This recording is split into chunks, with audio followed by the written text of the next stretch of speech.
Boa noite a todos. Hoje vamos entrar no capítulo 37, as Escrituras como salvaguarda. Eu disse a semana passada que este capítulo era importante porque ele nos oferece o antídoto contra o veneno dos tempos do fim, podemos assim dizer, e dá-nos a proteção necessária para podermos enfrentar esse tempo difícil com confiança em Deus e com paz no coração. Mas então, como eu faço sempre, eu vou fazer um resumo, um sumário daquilo que nós vamos tratar hoje. Vamos começar por ver o cenário escatológico. Eu, nesta linha, vou fazer então a recapitulação que a irmã Carla me pediu, referente ao que foi dado no programa anterior. Vamos ver as grandes linhas do cenário do tempo do fim e o conflito final em torno da lei de Deus. Depois, vamos estudar o conflito iminente e a Bíblia. Veremos como a Bíblia é o grande detector dos enganos espirituais e como é necessária a obediência a todos os mandamentos. Depois avançaremos para vermos como a Bíblia apenas deve ser a nossa regra de fé. Vamos ver a relação entre o povo de Deus e a Bíblia. Vamos ver a obrigação do crente de estudar as Escrituras para estar preparado para tudo o que vem pela frente e que está profetizado. E vamos também ver que não podemos confiar implicitamente nos mestres religiosos, sejam eles quem forem, padres, pastores, teólogos, professores de Bíblia, o que for. Depois ainda veremos que é necessário ter cuidado com o ceticismo. Ellen White sublinha muito este aspecto no seu capítulo, porque os pilares da fé cristã estão sob ataque na cultura ocidental. Vamos ver o caso específico da teoria da evolução e das suas consequências para a fé cristã, e vamos ver também o caso da introdução do estudo, do método de estudo da Bíblia chamado método histórico-crítico. Vamos ver as consequências também para a fé da adoção desse método. E por fim, terminaremos o programa com o nosso destino final, sublinhando que temos diante de nós o período mais solene da história do mundo e que esse momento é o momento do teste para todos aqueles que estiverem vivos por ocasião desse período de tempo difícil que será o período do tempo do fim, imediatamente antes da segunda vinda do Senhor Jesus. Então vamos começar pelo cenário escatológico. Eu vou fazer então um breve resumo daquilo que foi dito a semana passada. Como nós vimos no programa anterior, Ellen White traçou em 1888, e eu sublinho esta data, 1888 é a data da primeira edição do livro O Grande Conflito. E ela, nessa data, em 1888, quando publicou o livro, ela mostrou ou traçou as grandes linhas do cenário do tempo do fim que antecederia a segunda vinda de Cristo. Este cenário inclui os seguintes aspectos. Primeiro, os Estados Unidos como hiperpotência mundial. É uma evidência que eles são isso mesmo atualmente, não há nenhuma contestação possível a esta tese. Depois, ela prevê também previu a ascensão geopolítica mundial do papado, a importância cada vez maior do Vaticano nos negócios mundiais e a influência crescente do papado, nomeadamente do Papa. Isso também é uma realidade. Ela previu ainda a aliança entre os Estados Unidos da América e o Vaticano. Essa aliança foi realizada, nomeadamente pelo presidente Reagan e pelo Papa João Paulo II, e teve como resultado a queda do Muro de Berlim e a destruição do domínio soviético sobre a Europa Oriental. Depois vimos também a ascensão da direita religiosa nos Estados Unidos, procurando ganhar o controle do governo americano. Esta é uma realidade em curso, porque vai haver eleições, eu penso que será já para o ano que vem, nos Estados Unidos da América, para a presidência dos Estados Unidos da América, e Donald Trump está à frente das sondagens para ser o candidato do Partido Republicano. E porquê é que ele está à frente? Porque ele é apoiado pela direita religiosa dos Estados Unidos da América, ou seja, pelos evangélicos mais fundamentalistas que têm o projeto de impor os valores religiosos de novo à nação americana.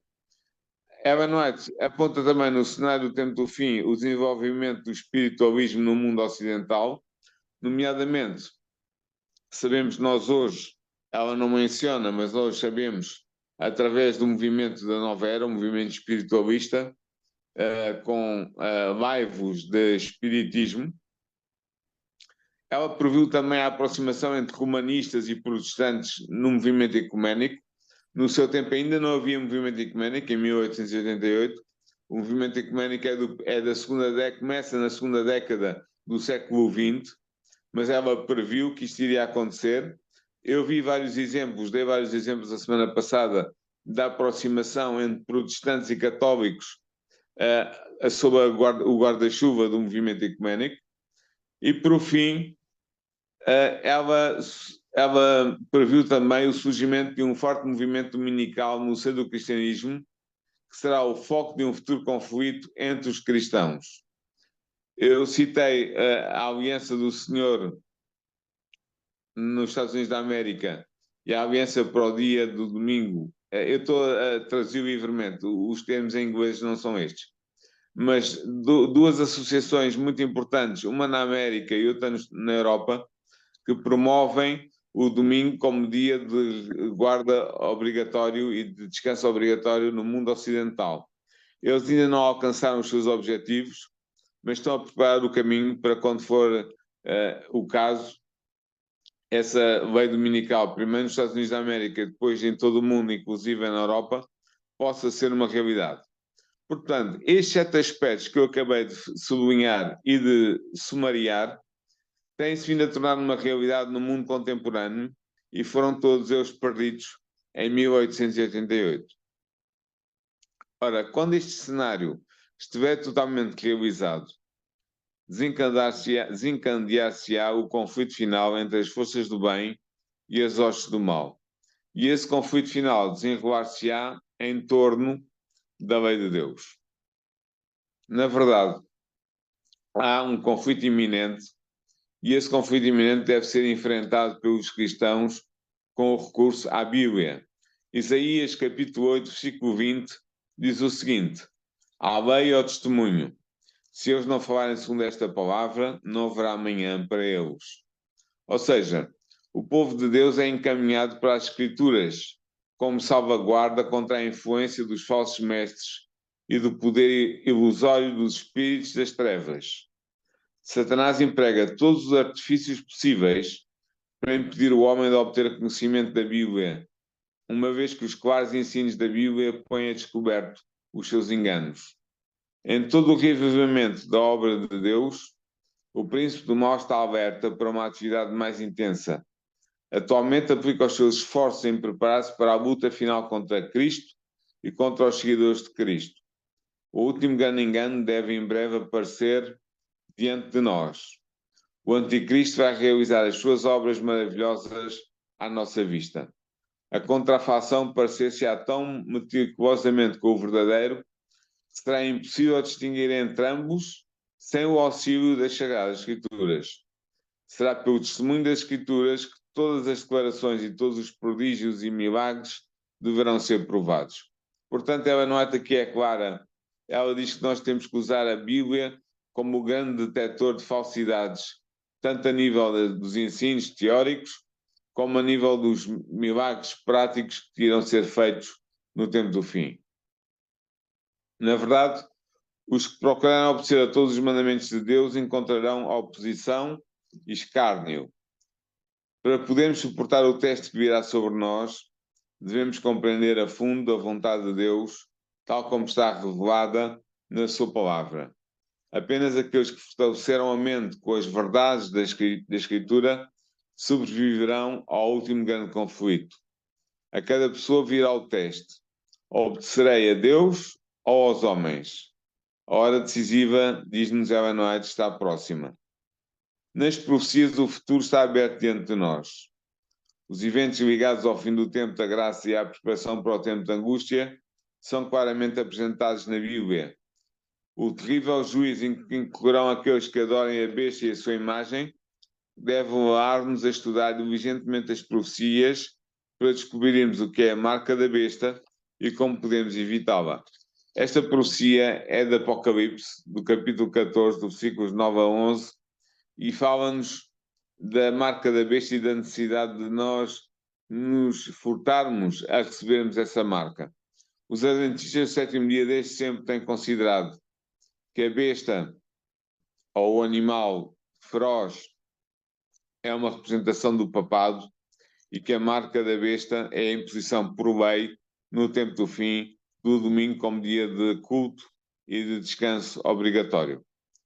Porque é que ela é a marca do papado? Porque o catolicismo reconhece o domingo como uma criação sua e como a expressão da sua autoridade para legislar para a consciência humana em nome de Deus. Portanto, quando nós guardamos o domingo, ou quando um dia vier a ser imposto o domingo como a ser guardado por lei, por força de lei, estaremos a prestar vassalagem e homenagem e reconhecimento ao poder que está por trás do domingo, à autoridade que impõe esse dia. E essa autoridade é a autoridade do papado, a autoridade da Igreja Católica Apostólica Romana. Portanto, é importante ter presente esta necessidade de nós sabermos o que é a marca da besta e como evitá-la naturalmente. Mas Ellen White sublinha neste capítulo que estamos a estudar hoje que é necessário ter a Bíblia como nossa única regra de fé. Ela diz que Deus terá sobre a terra um povo que terá a Bíblia e apenas a Bíblia como padrão de todas as doutrinas e como base de todas as reformas. Satanás procura constantemente atrair a atenção dos homens e das mulheres para o homem em lugar de olharem para Deus. Ele leva as pessoas a olharem para os padres, para os pastores, para os professores de teologia, como guias espirituais, em vez de investigarem as Escrituras por si mesmos, para descobrirem por si o seu dever para com Deus.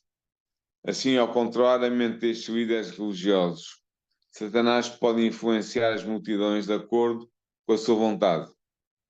Muitos que fazem profissão de piedade recusam-se a examinar o testemunho das Escrituras sobre as verdades especiais para este tempo. Estas pessoas apontam para o número dos membros da sua igreja, para a sua riqueza, para a sua popularidade e olham com desprezo para os defensores da verdade presente como sendo poucos, pobres e impopulares e como tendo uma fé que os separa do mundo. Realmente, quando nós comparamos a Igreja Católica Apostólica Romana com os seus 1.500 milhões de crentes, ou pelo menos de pessoas batizadas na sua comunhão, com os 22 milhões da Igreja Adventista do sétimo dia, parece haver uma grande e clara desproporção. Parece que nós somos uma igreja pequena, desprezada e desprezível, e que a Igreja Romana é a igreja rica, poderosa, popular. Mas isso é um engano. Nunca, em tempo algum, na história do povo de Deus, o número contou como critério para identificar onde é que está a verdade. Não é porque há mais cristãos de uma determinada dominação que essa dominação é verdadeira ou tem a verdadeira interpretação da Bíblia. Na verdade, a interpretação da Bíblia é que é o padrão normativo para nos dizer onde está a verdade e quem a segue verdadeiramente. Qual é a igreja que adota e põe em prática os princípios bíblicos da verdade revelada por Deus na sua palavra. Nós sabemos que a Igreja Romana reserva ao clero o direito de interpretar as Escrituras. E embora a Reforma tenha dado as Escrituras ao povo, nomeadamente ao traduzi-las para a língua do povo, no entanto, os mesmos princípios que foram mantidos por Roma impedem dezenas de milhões de cristãos das igrejas protestantes de investigarem a Bíblia por si mesmos. É-lhes ensinado que devem aceitar os ensinos da Bíblia tal como eles são interpretados pela sua igreja e tal como estão codificados no credo dessa igreja. Apesar da Bíblia estar cheia de avisos contra os falsos mestres, muitos cristãos estão dispostos a entregar a guarda da sua alma ao clero. Milhões de cristãos não podem dar outra razão para as suas crenças religiosas a não ser o facto de terem sido assim instruídos pelos seus líderes religiosos. Mas os padres, os pastores ou os professores de teologia são por acaso infalíveis? A resposta é claramente não. A falta de coragem moral para sair do trilho percorrido pelas multidões leva muitos a seguirem os especialistas da religião. As pessoas veem que a Bíblia indica claramente qual é a verdade para o nosso tempo e sentem o poder do Espírito Santo revelado na proclamação dessa verdade, mas ainda assim permitem que a oposição do seu padre ou do seu pastor ou do seu professor de Bíblia desvie a luz da verdade. Embora sejam convencidas pela verdade, essas pessoas não se atrevem a pensar de modo diferente do seu padre ou do seu pastor ou do seu professor de teologia, pelo que a sua salvação eterna é sacrificada por causa da descrença, do orgulho e do preconceito de outra pessoa, neste caso um líder religioso que não reconhece a verdade bíblica tal como ela é. Na verdade, a verdade e a glória de Deus são inseparáveis. É impossível que nós, tendo a Bíblia ao nosso alcance, honremos Deus defendendo opiniões doutrinais erradas. Muitos afirmam que não importa o que se crê, desde que a vida seja moralmente correta. Mas, na verdade, o que acontece é que a vida é moldada pela fé. Se a luz e a verdade estão ao nosso alcance e nós as negligenciamos, estamos a rejeitá-las. Estamos a escolher as trevas em lugar da luz. Deus deu-nos a sua palavra para que conheçamos os seus ensinos e saibamos por nós mesmos o que Ele requer de nós. Não chega a ter boas intenções. Não chega a fazer apenas o que o padre ou o pastor dizem ser correto. A nossa salvação está em causa. A vida eterna que podemos ganhar ou perder está em causa. Pelo que devemos investigar a Bíblia por nós mesmos. Com a ajuda de Deus, devemos formar por nós mesmos uma opinião, pois no juízo final teremos de responder por nós mesmos diante de Deus. Daí a importância de nós estudarmos pessoalmente a Bíblia, de a abrirmos, de a lermos, de a investigarmos, de a compreendermos, para podermos perceber qual é o nosso dever, qual é a senda da verdade, qual é o caminho que devemos tomar e trilhar até ao fim dos nossos dias ou até que Jesus venha novamente. Mas, atenção, e esta atenção, este chamado de atenção é importante. Não devemos empenhar-nos no estudo da Bíblia com a mesma autoconfiança com que os cientistas penetram no estudo da natureza, mas devemos estudar a Bíblia sim com oração, com uma plena dependência de Deus e com o desejo de aprender a sua vontade. Devemos aproximar-nos da Bíblia com um espírito humilde e ensinável, de modo a obtermos conhecimento vindo de Deus. Uma das razões por que a maioria dos teólogos cristãos não tem uma compreensão mais clara da Bíblia tem a ver com o facto de eles fecharem os seus olhos para as verdades que eles não desejam pôr em prática. Um dos casos evidentes desta verdade é o caso da questão da aceitação da lei de Deus e do sábado. A esmagadora maioria dos teólogos cristãos não aceita o sábado por uma razão muito simples. Eles não querem, em última análise, ter que se submeterem à observância desse mandamento na sua vida privada e pessoal.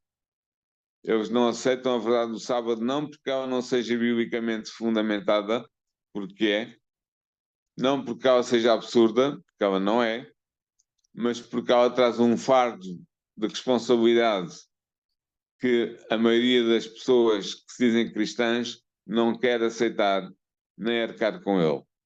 E este é um caso que pode ser indicado, poderia ser dado outro caso. Por fim, temos todos os que pretendem alcançar a salvação devem estar em guarda contra os ataques do ceticismo. Os próprios pilares da verdade serão atacados pelos céticos. Na verdade, neste novo século é impossível furtar-nos ao sarcasmo, aos sofismas e aos ensinos do ateísmo contemporâneo. No tempo de Ellen White, quando ela escreveu e publicou o livro Grande Conflito, em 1888, o ateísmo era algo residual. Mas no nosso tempo, no mundo ocidental, o secularismo e o ateísmo são correntes de pensamento, sobretudo ao nível das élites intelectuais, são correntes de pensamento muito fortes e muito aceitos por muitas pessoas, nomeadamente, como eu disse, pessoas de formação académica superior. Dois exemplos bastam para mostrar como Satanás soube utilizar ferramentas que ele colocou a circular na cultura ocidental para diminuírem ou eliminarem a autoridade da Bíblia, uma vez que ele não conseguiu livrar-se da Bíblia fisicamente, destruindo os exemplares dela espalhados pelo mundo ocidental. Então, quais são as dois dos grandes ferramentas de Satanás para destruir a fé na Bíblia? O primeiro é a ciência biológica e geológica baseada na teoria da evolução, que é utilizada como arma contra a autêntica fé cristã. Na verdade, não pode haver comunhão entre a teoria da evolução e a fé cristã, tal como nós a conhecemos, exarada nas Sagradas Escrituras. São duas correntes de pensamento e duas mundividências, duas visões do mundo completamente antagónicas. Se formos evolucionistas, não podemos ser coerentemente cristãos. Há cristãos que são evolucionistas, mas eu digo que não são em coerência uma coisa e outra. Portanto, a teoria da evolução veio, sobretudo, disseminada pelo sistema educativo e pelo sistema de comunicação e entretenimento, veio fazer solapar a fé na Bíblia de milhões de pessoas. Muitas pessoas hoje não acreditam na Bíblia porque acham que ela está em contradição, e de facto está, com o que a teoria da evolução ensina. E essa teoria é desposada e defendida pela grande maioria dos intelectuais ocidentais do nosso mundo ocidental. O outro caso, que foi outra estratégia satânica para desvirtuar a autoridade da Bíblia sem eliminar a própria Bíblia fisicamente, foi a adoção pelos teólogos cristãos do século XIX, sobretudo a partir da segunda metade do século XIX e durante todo o século XX até ao nosso século, do método histórico-crítico de estudo da Bíblia. Este método é o método que é usado pelo cristianismo liberal e implica uma desacralização completa da Bíblia. O que é que eu quero dizer com isto? O estudante da Bíblia que usa o método histórico-crítico considera a Bíblia de um ponto de vista puramente racional, como um escrito antigo igual a qualquer outro escrito antigo, seja as histórias de Heródoto, ou a Odisseia de Homero, ou qualquer outro livro antigo que deva ser estudado e interpretado. Ou seja, os adeptos do método histórico-crítico usam como norma a autoridade da razão e submetem a Bíblia a essa autoridade para estudá-la e dissecá-la a ponto de finalmente acabarem com a sua autoridade espiritual. E este método histórico-crítico tomou de assalto o cristianismo liberal, começando pelas denominações protestantes, mas passando também depois à dominação católica e ortodoxa. Portanto, hoje a maioria dos teólogos cristãos do mundo ocidental usam o método histórico-crítico. E isso implica muitas coisas, como, por exemplo, eu vou citar só dois exemplos. Não acreditar na ressurreição de Jesus, não acreditar no nascimento virginal e na concepção virginal de Jesus, não acreditar que há verdadeiras profecias na Bíblia e que, portanto, livros proféticos como o livro de Daniel do Apocalipse são apenas mera história disfarçada de profecia. E podia continuar a dar outros exemplos que surgem, radicam da adoção deste método histórico-crítico pelos teólogos liberais do cristianismo ocidental. Mas este foi apenas mais um método para promover o ceticismo e o ateísmo que Satanás decidiu introduzir e promover no mundo ocidental, no nosso mundo e na nossa cultura. Mas, para terminar o programa de hoje, queria dizer algumas palavras sobre o nosso destino final. Estamos a viver no período mais solene da história do mundo. O destino de centenas de milhões de seres humanos está prestes a ser decidido. Eu diria, não centenas de milhões, mas milhares de milhões. O nosso destino eterno e a salvação de outras almas ao nosso redor dependem do caminho que seguirmos agora. Precisamos ser guiados pelo Espírito da Verdade. Devemos procurar obter uma experiência mais profunda e mais viva das coisas de Deus. E não temos um momento a perder. Quando o momento do teste chegar, revelar-se-á quais foram os crentes que verdadeiramente fizeram da Bíblia a sua regra de fé e de vida. Quando a oposição se levantar, quando o fanatismo e a intolerância ressuscitarem, quando a perseguição por motivos religiosos voltar a ser uma realidade, os hipócritas e os que não estão verdadeiramente convertidos abandonarão a fé adventista. Mas os verdadeiros cristãos ficarão firmes como a rocha, com a sua fé mais forte e com a sua esperança mais viva do que nos dias de tranquilidade e calmaria.